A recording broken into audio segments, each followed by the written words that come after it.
Good morning everyone. Current affairs to MCQ की series में 11th and 12th of June के current affairs हम cover करेंगे इस वीडियो में। This is brief introduction about me. My name is Prince Luthra और India rank 577।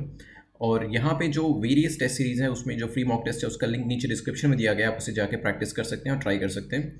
Otherwise MCQs जो everyday basis पे हम डिस्कस करते हैं उसको आप नेटमॉक की एप्लीकेशन के ऊपर भी प्रैक्टिस कर सकते हैं। जो मार्किंग स्कीम है वो हमारी कुछ इस तरीके से रहेगी। अगर 8 से 10 एमसीक्यूज आपके ठीक होते हैं तो एक्सेलेंट परफॉर्मेंस उसे माना जाता है।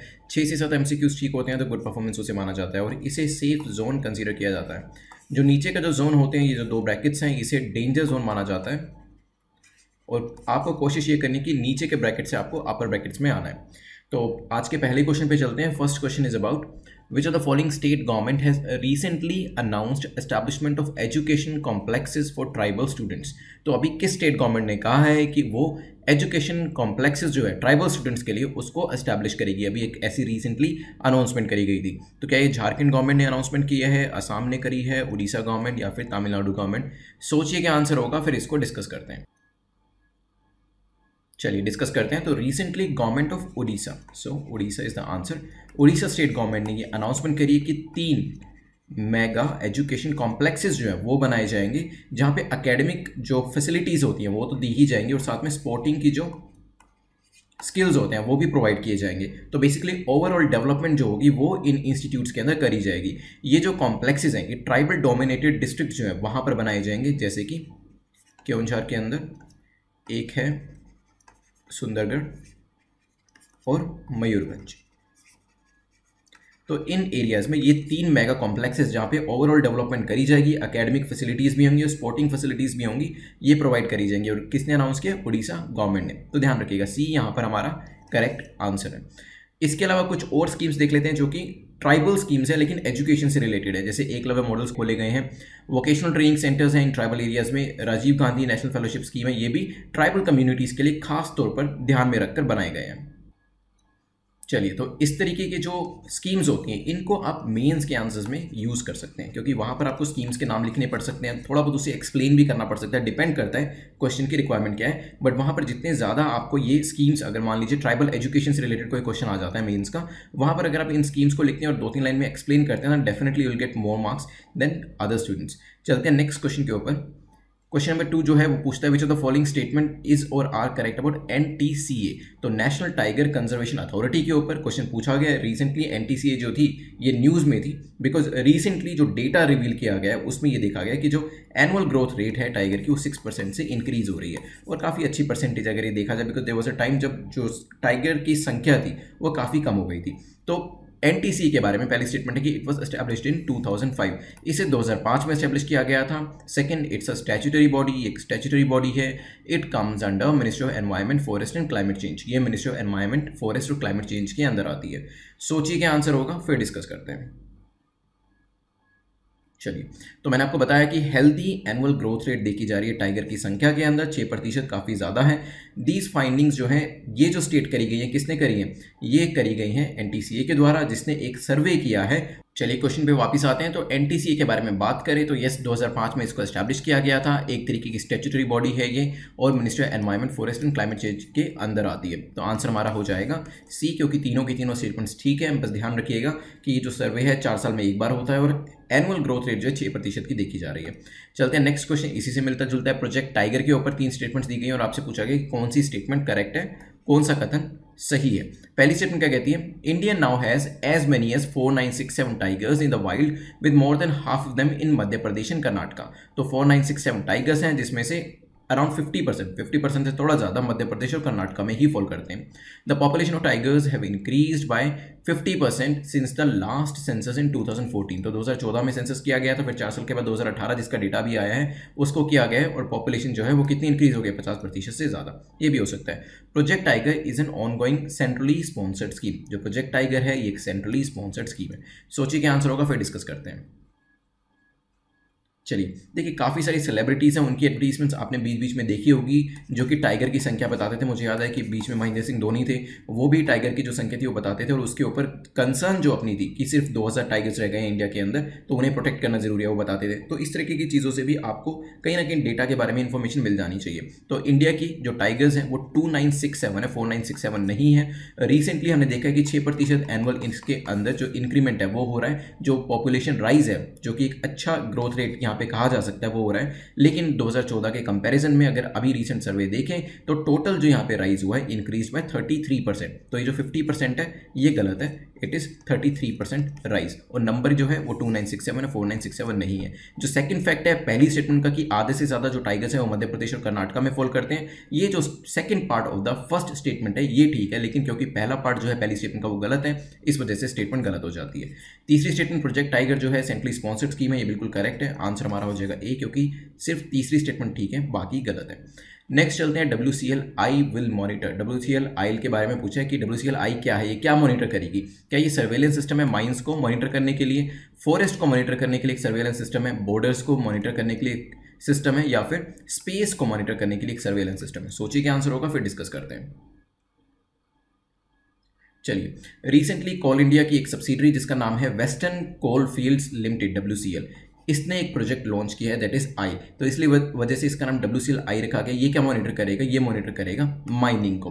तो पहला जो यहाँ पे ए स्टेटमेंट है वो करेक्ट है। तो माइनिंग ऑपरेशंस हो गए। मोबाइल एप्लीकेशन है एक जिसका नाम है संवाद, इसको भी लॉन्च किया जा रहा है ताकि एम्प्लॉइज और स्टेक होल्डर्स जो हैं वो भी कनेक्ट कर पाए। बट हमारा जो यहाँ पे मेजर फोकस था वो था WCL आई जो कि मॉनिटर करेगा माइनिंग ऑपरेशंस को। तो हमारा आंसर है ए। ये एक डिजिटल सर्वेलेंस सिस्टम रहेगा जो मॉनिटर करेगा 15 मेजर माइंस इंडिया के अंदर। जो 15 मेजर माइंस हैं उनको ये 15 major mines of the company है उसको ये सर्वेलेंस में डालेगा, उस पर जो है पूरी नज़र रखेगा। एंड ये जो माइंस होगी ये 70% ऑफ द कंपनी के कोल प्रोडक्शन, मतलब काफ़ी इंपॉर्टेंट माइंस है, उसी को ही मॉनिटर करेगा, क्योंकि 70% से ज़्यादा प्रोडक्शन यहीं पे होता है। इस वजह से इन माइंस की मॉनिटरिंग करी जाएगी। तो यहाँ पे हमारा आंसर ए है। चलते हैं नेक्स्ट क्वेश्चन के ऊपर। नेक्स्ट क्वेश्चन पूछ रहा है आदित्य के बारे में। आदित्य क्या है, what is Aditya? Is it a solar ferry? ये एक सोलर फेरी है, सोलर लैंप है, सोलर पंप, या फिर सोलर स्टोव? इस तरीके के डायरेक्ट क्वेश्चन पूछ लिए जाते हैं। PSC में तो काफ़ी ज़्यादा आते हैं, UPSC में भी आ जाते हैं, कि ये जानने के लिए कि आपको इसके बारे में पता है या नहीं पता। इंटरव्यू में भी यूजुअली इस तरीके के जो क्वेश्चंस उस टाइम पर न्यूज़ में होते हैं पूछ लिए जाते हैं, देखने के लिए कि जो कैंडिडेट है उसकी जो नॉलेज है, वेदर ही और she is reading the newspaper और नॉट, उसको जो करंट में चीज़ें चल रही हैं, जो चीज़ें लॉन्च करी गई हैं, उसके बारे में जानकारी है कि नहीं है। तो बताइए आदित्य क्या है, अभी रिसेंटली लॉन्च किया गया है इसे। चलिए, रिसेंटली इंडिया की पहली सोलर पावर्ड फेरी जो है इसको लॉन्च किया गया है। सो आदित्य उसको नाम दिया गया है, ए इज द करेक्ट आंसर। ये जो है आदित्य को शॉर्ट लिस्ट भी किया गया है, किस चीज़ के लिए? एक अवार्ड दिया जाता है, इसे गुस्ताव अवार्ड कहते हैं। और यहाँ पे एशिया से जो एंट्री करी गई, इसमें क्या होता है बेसिकली, इस पर्टिकुलर अवार्ड के अंदर जो इनोवेशंस होती हैं प्रॉब्ली उसको लिया जाता है, और हमारे यहाँ से एशिया से जो है ओनली एंट्रेंट जो है वो ये हमारे आदित्य को लिया गया। और वैसे देखा जाए Aditya is among 12 such ferries that have been shortlisted for the award across the world. तो 12 जो टोटल फेरीज हैं पूरे वर्ल्ड के अंदर सोलर पावर्ड, उनको इसके अंदर नॉमिनेट किया गया है, शॉर्ट लिस्ट किया गया है, और हमारी जो फेरी है आदित्य सोलर फेरी ये भी इसके अंदर इंक्लूड करी गई है। तो हमारा आंसर हो जाएगा ए, कुछ दिखती इस तरीके से है सोलर पावर्ड फेरी। चलते हैं नेक्स्ट क्वेश्चन के ऊपर। नेक्स्ट क्वेश्चन, क्वेश्चन नंबर 6 है, पूछ रहा है what is mass extinction. Mass extinction news में था ऑलरेडी, UPSC भी इसके ऊपर एक क्वेश्चन पूछ चुका है। तो यहाँ पे मास एक्सटिंक्शन के बारे में पूछा गया। Earth loses more than 2/4 of species. जब 2/4 of the species earth lose कर देती है तब हम कहते हैं कि वो एक मास एक्सटिंक्शन है। तो बेसिकली मास एक्सटिंक्शन कहते किस चीज़ को है? क्या हो कि कोई ऐसी सिचुएशन क्रिएट हो कि हम कहें कि ये सिचुएशन जो है अब इसको मास एक्सटिंक्शन कहा जाता है। तो क्या 2/4 ऑफ स्पीसीज जब खत्म हो जाते हैं तब मास एक्सटिंक्शन उसको कहा जाता है?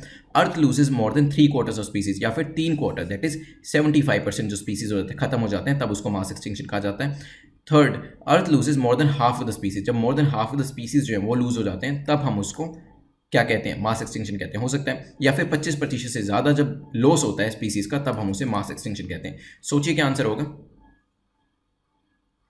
चलिए देखिए, अगर आपने ध्यान दिया हो A और C ऑप्शन तो सेम ही है कि when earth loses more than 2/4 मतलब मोर देन 50%, और यहाँ पे क्या बात करी गई है, मोर than half which is more than 50%। तो ये दोनों तो वैसे ही एलिमिनेट हो गए, क्योंकि दो आंसर तो नहीं हो सकते किसी क्वेश्चन के, तो ए और सी तो वैसे ही एलिमिनेट हो गए। अब बात आती है चूज करने की बी और डी में से कि मास एक्सटिंक्शन कहलाएगा क्या। कई बार यूपीएससी इस तरीके से भी आपको दे देगा कि क्वेश्चन में जो ऑप्शन होगा उसको थोड़ा सा चेंज करके दे देगा, ये देखने के लिए कि आप कितने ध्यान से क्वेश्चन को पढ़ रहे हैं। तो यहाँ पे बी और डी रह गए हैं, इसमें से आपको चूज करना है। तो मैं आपको आंसर बताऊँ, आंसर इसका है बी। जब 3/4 दैट इज 75% से ज़्यादा स्पीसीज जो है वो चले जाते हैं, लूज हो जाते हैं, लॉस्ट हो जाते हैं, खत्म हो जाते हैं, तो उस केस के अंदर हम कहते हैं कि that is the definition of mass extinction. उस सिचुएशन को मास एक्सटिंक्शन कहा जा सकता है। अभी तक टोटल 5 ऐसे मास एक्सटिंक्शन हो चुके हैं, छठा जो है वो ऑलरेडी चल रहा है। रिसर्चर्स ने अभी रिसेंटली ऑब्जर्व किया कि जो ऑनगोइंग 6th मास एक्सटिंक्शन है, ये one of the serious environmental threats है सिविलाइजेशन की एग्जिस्टेंस को, जो अभी चल रहा है। द 5 मास एक्सटिंक्शन जो ऑलरेडी हो चुके हैं लास्ट 450 मिलियन ईयर्स के अंदर, उसमें क्या हुआ है, डिस्ट्रक्शन हुआ है। 70 से 95% जो स्पीसीज और प्लांट्स थे वो पूरी तरीके से खत्म हो गए थे। तो यहाँ पे एक बार 6th मास एक्सटिंक्शन जो है उसको भी देख लीजिएगा, और जो पहले मास एक्सटिंक्शन हो चुके हैं, बिग 5 कहते हैं जिसको, इसके बारे में भी पढ़ लीजिएगा। देखिए यहाँ पे 85% स्पीसीज चली गई थी, 75% यहाँ पर, 95% यहाँ पर, चौथे में 80%, 5th में 76%। तो जब 3/4 या इससे ज़्यादा जो स्पीसीज है वो लूज हो जाती है, तब हम कहते हैं कि मास एक्सटिंक्शन हो रहा है। चलते हैं नेक्स्ट क्वेश्चन के ऊपर, which is question number 7। What is the India's ranking in 12th edition of environmental performance index. EPI 2020 के अंदर इंडिया का रैंक क्या है, ये आपको बताना है। 4 यहाँ पे ऑप्शन दिए गए हैं। अब हम इसके बाद, क्योंकि ईपीआई 2020 इसमें हमारा 2018 में क्या रैंक था उसको भी देखेंगे, कौन इसको रिलीज़ करता है वो भी देखेंगे, वेरियस कंट्रीज़ के साथ हमारी परफॉर्मेंस का हम कंपैरिजन भी देखेंगे। बट पहले आपने डेफिनेटली इस न्यूज़ के बारे में न्यूज़पेपर में पढ़ा होगा, एनवायरमेंट परफॉर्मेंस इंडेक्स। बताइए रैंक क्या है हमारा। चलिए, तो यहाँ पे हमारा आंसर है बी, 168th रैंक आया है हमारा, विच इज़ एन इम्प्रूवमेंट, क्योंकि 2018 की बात करी जाए तो हमारा यहाँ पे 177th रैंक था। So B is the correct answer. यहाँ पे बाकी कंट्रीज़ को देखिए तो डेनमार्क जो है इसने क्या है, इसका रैंक फर्स्ट है, तो डेनमार्क ने इसमें टॉप किया है। अगर इंडिया की बात करी जाए 168 है, चाइना का रैंक 120 है, हमसे बेटर है। रशिया का 58 है, यूएस का 24 है एनवायरमेंट परफॉर्मेंस इंडेक्स के अंदर। तो यहाँ पे इसके अलावा कुछ और चीज़ देखी जाए तो इंडिया का जो स्कोर है 27.6 है आउट ऑफ 100। अगर हम एनवायरमेंट परफॉर्मेंस इंडेक्स 2020 की बात करते हैं, और इसकी जो परफॉर्मेंस है वो है worse than all the South Asian countries except Afghanistan. तो सब साउथ एशियन कंट्री से अगर हम इस पर्टिकुलर पैरामीटर की बात करें तो हमारी परफॉर्मेंस जो है वो बुरी रही है, लेकिन अफगानिस्तान से अच्छी रही है। इससे मिलता जुलता एक और क्वेश्चन देखते हैं, which of the following statement is और are correct about EPI environment performance index. 3 statement है, 1 बाय 1 देखते हैं। पहली कहती है it is prepared by World economic Forum, इसे WEF जो है वो प्रिपेयर करता है। It is an annual index, ये हर साल निकाला जाता है। It was first publish in 2012, पहली बार 2012 में इसको पब्लिश किया गया था। सोचिए क्या आंसर होगा, फिर इसको डिस्कस करते हैं। चलिए देखिए, क्वेश्चन नंबर 7 को अगर आपने ध्यान से देखा हो, मैंने आपको बताया था 2018 में जो हमारा रैंक था 177 था, अभी 168 आ गया 2020 में। तो देखा जाए तो मैं यहाँ पे 2019 मैंने नहीं बताया, क्यों? क्योंकि कहीं ना कहीं यही रीज़न होगा कि ये जो है ये एनुअल इंडेक्स नहीं है, दिस इज द बायनुअल इंडेक्स, मतलब 2 साल में एक बार निकाला जाता है। तो एनुअल इंडेक्स वाली चीज़ खत्म हो गई। इसी तरीके से आपको बिल्कुल ध्यान से देखेंगे तो काफ़ी सारी चीज़ों के जो आंसर होते हैं वो आपको कहीं ना कहीं क्वेश्चन में ही मिल जाएंगे। पहली जो स्टेटमेंट है वो बिल्कुल ठीक है, जो वर्ल्ड इकोनॉमिक फोरम है वो येल यूनिवर्सिटी और कोलंबिया यूनिवर्सिटी के साथ मिलकर इसको निकालती है। बात करी जाए कि पहली बार कब निकाला गया, तो पहली बार 2012 में नहीं, इसे 2002 में निकाला गया था। तब से हर साल, हर दूसरे साल जो है इसको निकाला जाता है। तो यहाँ पे हमारा आंसर हो जाएगा ए, क्योंकि सिर्फ पहली स्टेटमेंट हमारी करेक्ट है। ईपीआई इंडेक्स की बात करी जाए, एनवायरमेंट परफॉर्मेंस इंडेक्स है, 180 कंट्रीज को कंसीडर किया जाता है। डेनमार्क ने टॉप किया है इसके अंदर, और डेनमार्क का स्कोर है 82.5। चलते हैं नेक्स्ट क्वेश्चन के ऊपर, question number 9। Where the headquarter of national security guard is located. National security guard के बारे में क्यों पूछा गया क्वेश्चन वो भी डिस्कस करेंगे, बट पहले कि ये जो पर्टिकुलर लोकेशन है हेडक्वार्टर की, ये कहाँ पर है? क्या ये बेंगलोर में है, जयपुर में है, न्यू दिल्ली में है, या मानेसर में है? सोचिए क्या आंसर होगा। चलिए, आपको ऑपरेशन ब्लू स्टार के बारे में पता होगा।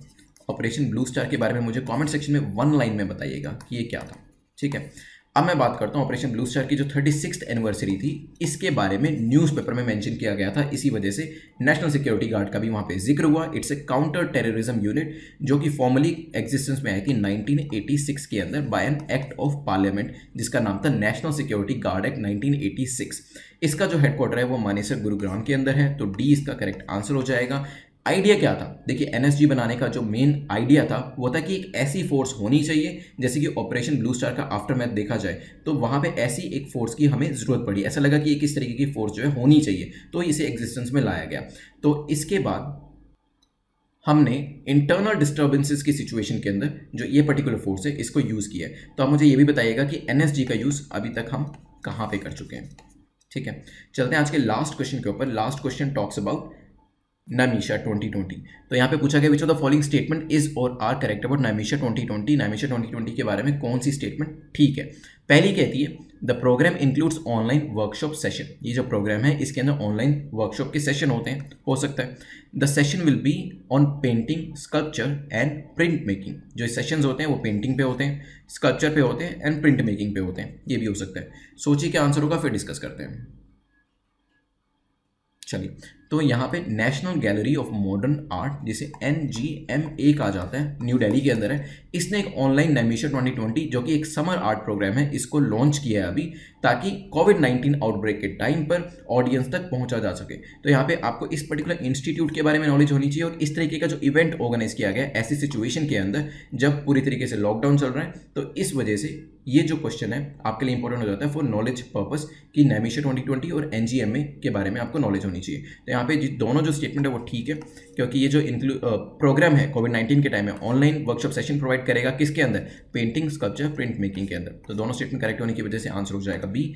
तो यहाँ पे 10 क्वेश्चन हमारे कंप्लीट होते हैं। विद इन 2 मिनट्स हम इसे रिवाइज करेंगे। चलिए, तो सबसे पहले हमने देखा था कि कौन सी गवर्नमेंट जो है वो एजुकेशन कॉम्प्लेक्सेस बना रही है। मैंने आपको बताया था 3 मेगा एजुकेशन कॉम्प्लेक्सेस बनाए जाएंगे जहाँ पे एजुकेशन रिलेटेड मटेरियल दिया जाएगा और ओवरऑल डेवलपमेंट की बात करी जाएगी, क्योंकि स्पोर्टिंग स्किल्स जो है वो भी यहाँ पे दिए जाएंगे। और ये केवंझार, सुंदरगढ़, मयूरभंज जो डिस्ट्रिक्ट्स हैं, ट्राइबल डोमिनेटेड डिस्ट्रिक्ट्स, वहाँ पर खोले जाएंगे। उड़ीसा गवर्नमेंट ने अनाउंस किया है। कुछ और स्कीम्स हमने पढ़ी थी जो कि ट्राइबल एजुकेशन की तरफ टारगेट करती है। एकलव्य मॉडल स्कूल हो गए, वोकेशनल ट्रेनिंग हो गई एंड RGNF। देन हमने NTCA के बारे में डिस्कस किया था, क्योंकि टाइगर की जो संख्या है वो इंक्रीज हो रही है और अच्छे खासे नंबर से इंक्रीज हो रही है। एस्टैब्लिश किया गया जैसे 2005 के अंदर स्टैट्यूटरी बॉडी है, ministry of environment, forest and climate change के अंदर आती है।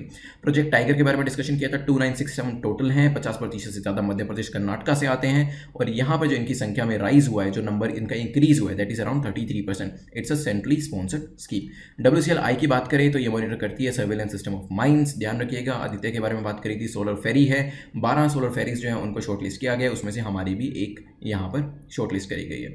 इसके अलावा नेक्स्ट क्वेश्चन देखते हैं। हमारा मास एक्सटिंक्शन के बारे में था। जब 3 क्वार्टर या उससे ज़्यादा स्पीसीज जो है वो चली जाती हैं तो उस केस के अंदर हम कहते हैं कि it qualifies as a mass extinction.